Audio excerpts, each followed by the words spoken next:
Hi guys, I'm Jeff. You may have seen some of my other posts. Today I want to talk about the Israeli-Gaza conflict and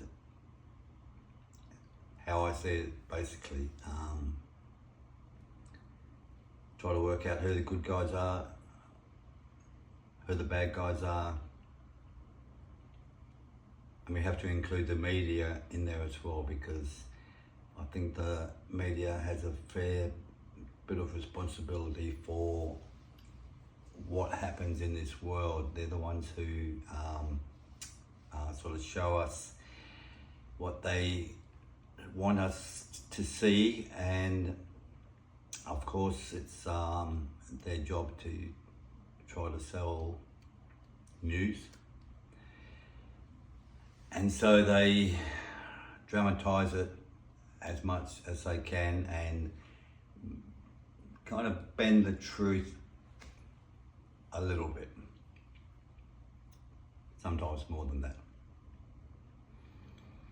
Okay, so how I see it, the Middle East was living in relative harmony.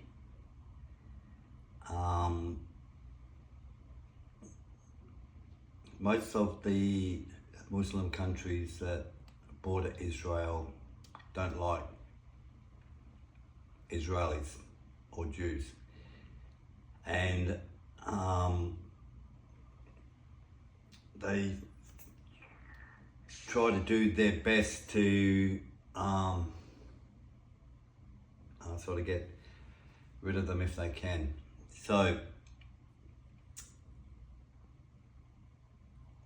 you have to imagine Israel being a smallish type country and surrounded by a lot of hatred. They've got Hamas in Gaza, they've got Hezbollah in Lebanon, they've got, I don't know who else, but you know, they seem to be always sort of fighting with their neighbours who are Muslim mainly. So imagine you're in a country that is being shelled, missiles fired at you every hour of every day, and you're just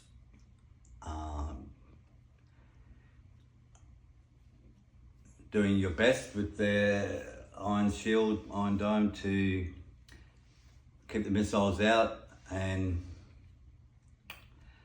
obviously you'd be sort of firing them back to where they came from. But in saying that, it's always been like that, and it's not like a really peaceful situation, but it was more or less accepted. On October 7th, 2 years ago, Hamas not invaded, but they sent terrorists into Israel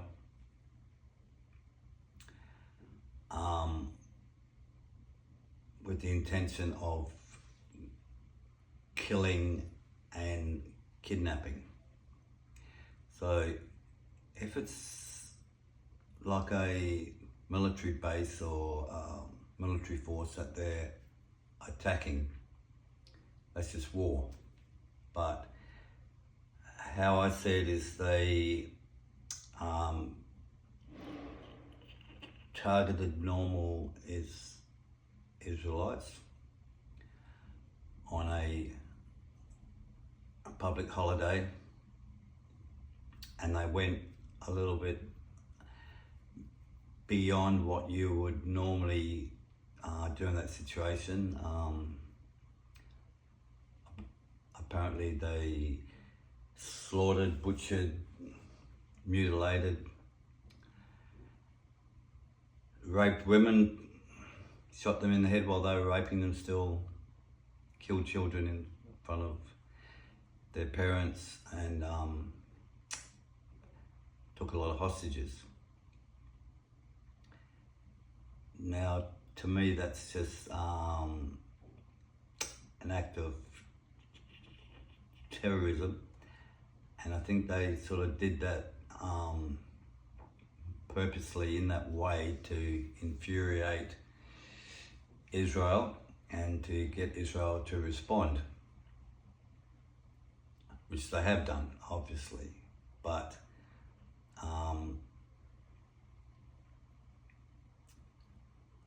yeah, I think they wanted Israel to show their might, and so they could cry foul to the rest of the world and say, oh, you know, look what Israel's doing, you know, they're here, they're, you know, sort of killing civilians, and babies are dying, and everyone's starving, and there's no food, and they've blocked the water off, and they've blocked the aid off, and all that stuff. And I think that was mainly for the purpose to bolster their own image around the world, and a lot of the Western leaders have sort of fallen for that. One in particular, Mr. Albanese, who's the Australian leader, so-called leader. They've more or less pulled the wool over his eyes, and he's supporting on the behalf of us Australians, which not a lot of us really do. I support what he's saying, but he's recognising a Palestinian state, which I find a little bit bemusing, because there's been no real sort of thought about where the state is, where the borders are, what the capital will be, who the leadership of the country will be. And really he's upset the Americans, who are our greatest ally, and he's more or less just thrown it back in Trump's face, and I can't see any real good sort of coming out of that. But anyway, back to the war. So on the Israeli side of things, people are saying that they're the aggressors, they're the ones there invading Gaza, and they're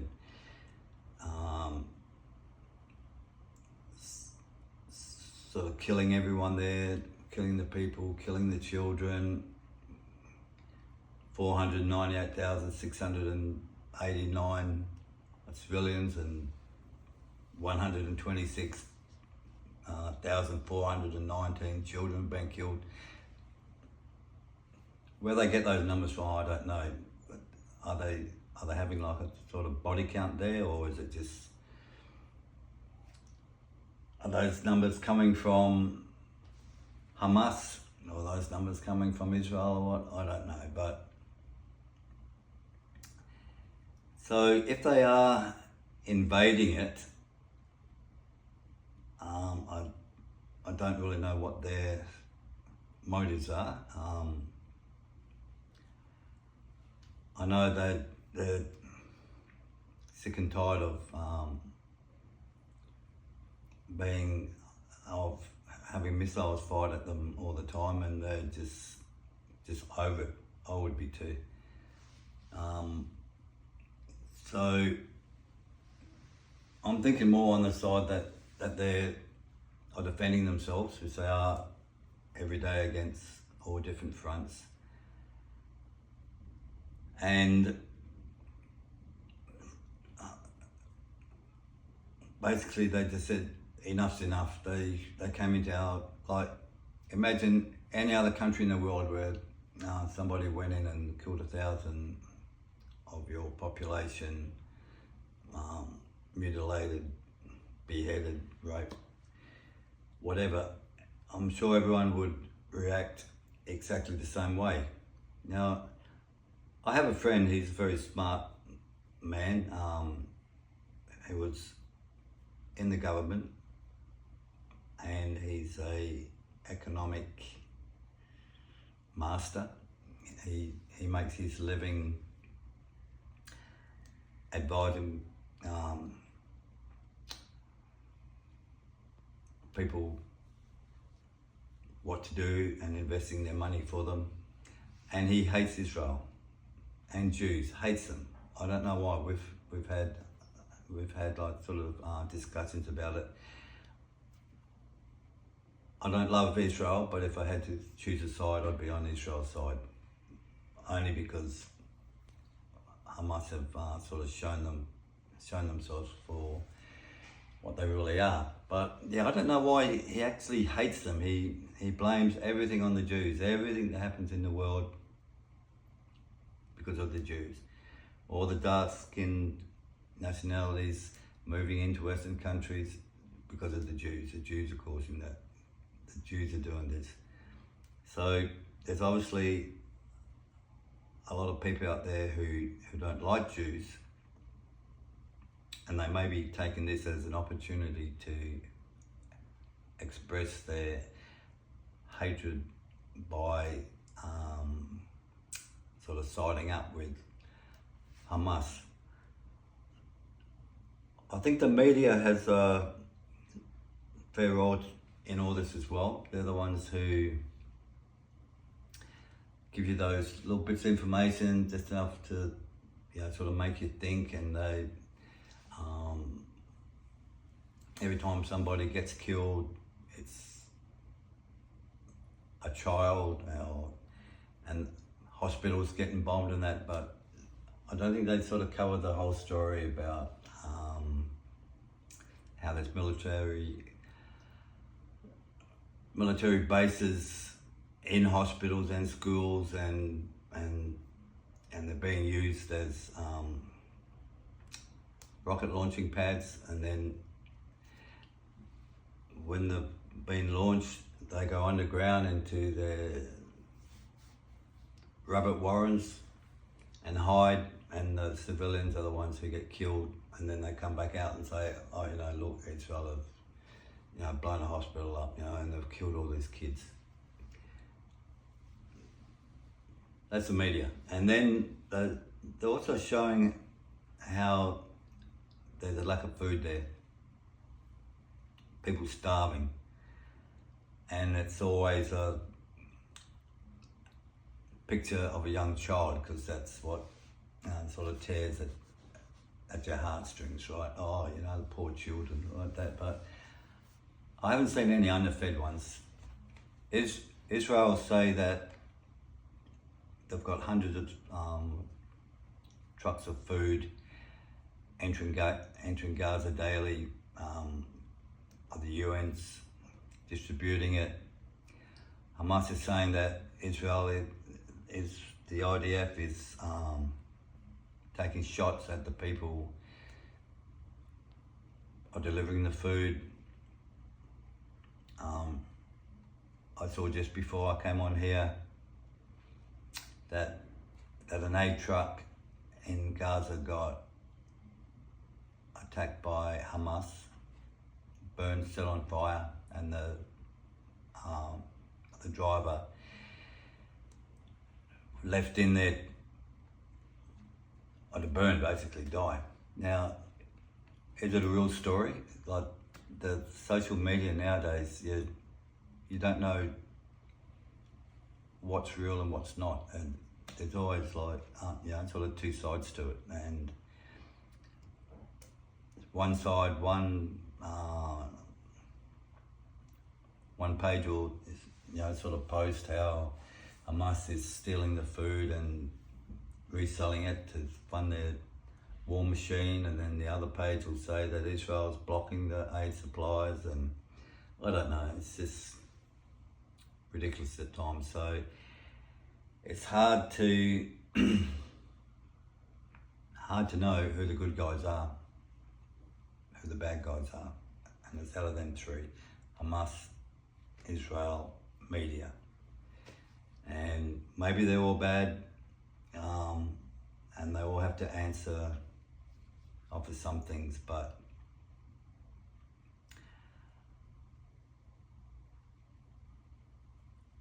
I know a lot of the other Muslim countries surrounding Gaza won't accept Palestinians into their country. Egypt, in particular, their border with Gaza is one of the biggest, most fortified walls in the world at the moment, and they refuse to let any Palestinians in there. And I don't know whether that's because they're